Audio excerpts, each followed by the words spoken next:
Nigerian-born artist Tunde Owolabi is using this Africa Month to shine a spotlight on what's been described as the African way of life.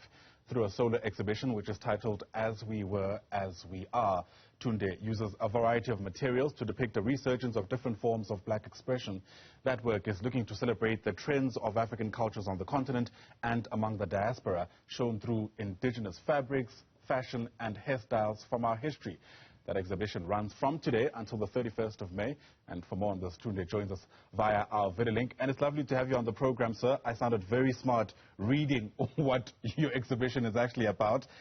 We're told that it's also, focusing on the reawakening of the African way of life. Let's start there. What exactly is meant by that? Come again? What is meant by, the artwork looking to reawaken the African way of life? How do you do that? Well, I think it's important for we as Africans to understand how beautiful we are. It's important for us to go back to where we come from and celebrate who we are as black people. This is the better time. There can be a better time than now to do that. And also, this is Africa Month, and it's also a time for us to remind ourselves of who we are. If we are returning to the Africa way of life, it suggests that we had drifted away from that initially. Is that how you also see it? Well, we've drifted a lot, and we've gone so much into wanting to be like the Europeans or the Americans. And if you look at them, they don't want to be like us. They take from us and, make theirs better. So it's time for us to also think that we take from them what we think we can use to improve our ways and then make ourselves better, not wanting to be like them. Africans, of course, are not monolithic, right? We're not a homogenous group of people. And so when we speak about a particular way of life, the question that emerges is, which particular way are you speaking about? Well, Africa is diverse. Our cultures are diverse, the languages, the food, but all these aspects of our lives are things that we can improve on.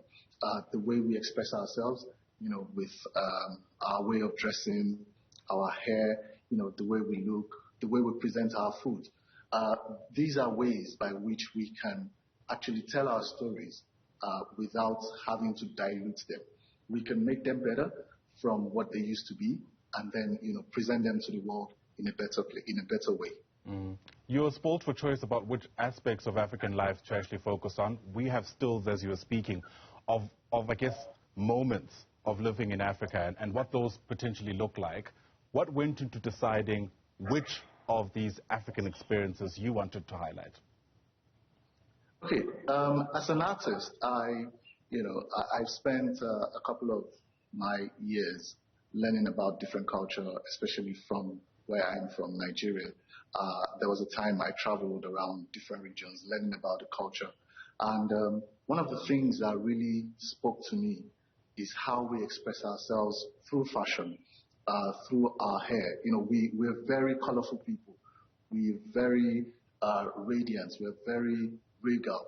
And, if you go to an African party or, where Africans are gathered, you'll see how colorful and how flamboyant we are in expressing ourselves.